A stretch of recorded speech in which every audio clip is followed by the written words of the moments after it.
The question is, under which cooperative society the society aims to fight against big capitalists and enhance the bargaining power of the small manufacturers? तो यहाँ पे question हमसे पूछ रहा है कि कौन सी कोऑपरेटिव सोसाइटी जो है वो स्मॉल मैन्युफैक्चरर्स के बार्गेनिंग पावर को इनहेंस करती है, इंक्रीज करती है, और बिग कैपिटलिस्ट मतलब कि जो बड़े बड़े प्रोड्यूसर्स हैं उनके सामने compete करने में हेल्प करती है, राइट, बेसिकली अपने मेंबर्स की।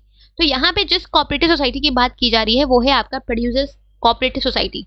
अगर हम बात करें प्रोड्यूसर्स कोऑपरेटिव सोसाइटी की, तो ये जो सोसाइटी है ये प्रोड्यूसर्स जो आपके स्मॉल प्रोड्यूसर्स होते हैं इनके बेनिफिट के लिए काम करती है। अब देखो, जनरली क्या होता है कि जो बड़े बड़े प्रोड्यूसर्स होते हैं इनके पास पैसे होते हैं सफिशिएंट, इनके पास बहुत सारे पैसे होते हैं, तो वो चीज़ों को बल्क में परचेज करते हैं और बल्क में बनाते हैं। तो इनको इनका जो प्रोडक्ट का कॉस्ट होता है वो सस्ता होता है, बिकॉज ये चीज़ों को बल्क में परचेज भी कर रहे हैं और बल्क में बना भी रहे हैं, लार्ज स्केल पे प्रोडक्शन कर रहे हैं। बट जो हमारे स्मॉल प्रोड्यूसर्स हैं इनके पास ना तो उतना फंड्स होता है कि वो लार्ज स्केल पे प्रोडक्शन कर पाएंगे, तो ये स्मॉल स्केल पे करते हैं। तो इनको जो चीज़ें हैं, चाहे अगर आप कोई भी चीज़ थोड़ी सी परचेज करोगे तो आपको वो चीज़ें महंगी भी पड़ेगी, अगर आप कोई भी चीज़ थोड़ी सी बना रहे हो तो आपको उसका आपका जो कॉस्ट ऑफ प्रोडक्शन है वो भी ज़्यादा आएगा, राइट। तो इसी प्रॉब्लम के सोल्यूशन के लिए, और जनरली क्या होता है कि इन बड़े बड़े जो बड़े बड़े प्रोड्यूसर्स होते हैं उनके सामने ये छोटे प्रोड्यूसर्स टिक नहीं पाते हैं, बिकॉज जो बड़े बड़े मैन्युफैक्चरर्स हैं वो चीज़ों को बल्क में बना रहे हैं और बल्क में बेच रहे हैं, उनको सस्ता पड़ रहा है, राइट। तो इसी प्रॉब्लम के सोल्यूशन के लिए जो आपकी प्रोड्यूसर्स कोऑपरेटिव सोसाइटी का फॉर्मेशन हुआ, इसमें क्या था कि जितने भी आपके स्मॉल प्रोड्यूसर्स थे वो एक साथ मिलके काम करते थे। मतलब कि अगर आपको रॉ मटेरियल चाहिए तो अगर आप स्मॉल क्वांटिटी में परचेज करो तो आपको चीज़ें महंगी पड़ेंगी।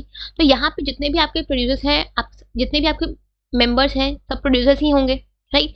तो वो सब अपना अपना ऑर्डर अपने अपने हिसाब से अपना अपना ऑर्डर प्लेस करते हैं, मतलब ऑर्डर बताते हैं कि मुझे इतना चाहिए, मुझे इतना चाहिए, मुझे इतना चाहिए। अब उन सबको मिला के, अब सपोज जैसे फॉर एग्जाम्पल कि 3 मेंबर्स है ए, बी और सी।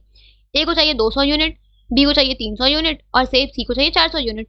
तो अब ये तीनों, अब अगर एक अकेला जाएगा परचेज करने तो उसको चीज़ें महंगी पड़ेंगी, बट अगर ये 200 प्लस 300 प्लस 400 कितना हुआ 900। तो अगर आप इतना क्वांटिटी परचेज कर दीजिए आपको बल्क में आपको चीज़ें सस्ती पड़ेंगी रॉ मटेरियल, राइट। अगर आप 200 परचेज करने जाओ और आप 900 परचेज करो तो आपको ज़्यादा सस्ती पड़ेगी।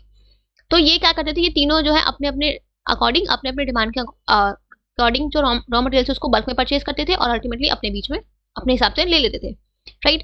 तो एक तो इनको ये चीज़ बेनिफिट मिला कि उनको चीज़ें सस्ते में मिल रही है तो वो प्रोडक्शन भी सस्ते में कर पाएंगे।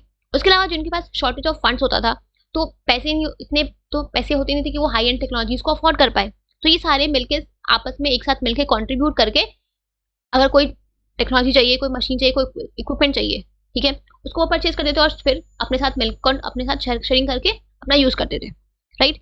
तो इनसे जो इनकी जो रिक्वायरमेंट है टेक्नोलॉजी की वो भी कंप्लीट हो गई, जो आपको चीज़ें हैं वो आपको सस्ते दाम में मिल भी गई, तो आपको जो प्रोडक्शन होगा वो सस्ते रेट पे होगा, राइट। इसके अलावा ये जो आपकी प्रोड्यूसर्स कोऑपरेटिव सोसाइटी थी ये क्या करती थी, ये अपने सारे प्रोड्यूसर्स के गुड्स को परचेज करके उसको मार्केट में बेचती थी एक साथ ले जाके, ठीक है। तो इससे बेसिकली इस सोसाइटी का 2 काम था। पहला कि अपने मेंबर्स के प्रोडक्शन को इन्हांस करने के लिए उनको बेस्ट से best quality of raw materials, equipments और अदर इनपुट्स रीजनेबल प्राइस पे प्रोवाइड कराना, ताकि उनको चीज़ें सस्ती पड़े, उनका जो प्रोडक्शन कॉस्ट है वो कम हो।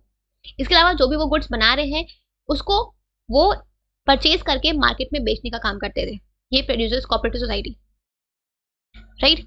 तो ये क्या करते हैं, उनके गुड्स अपने मेंबर प्रोड्यूसर्स के गुड्स को मार्केट में बेचते रहे। इनका ये 2 काम था। तो बेसिकली इनका काम ये था कि जो बड़े बड़े कैपिटलिस्ट हैं उनके अगेंस्ट फाइट करके और इनके जो स्मॉल मैन्युफैक्चरर्स हैं उनकी बार्गेनिंग पावर को और इनहेंस करना, इन शॉर्ट, ठीक है।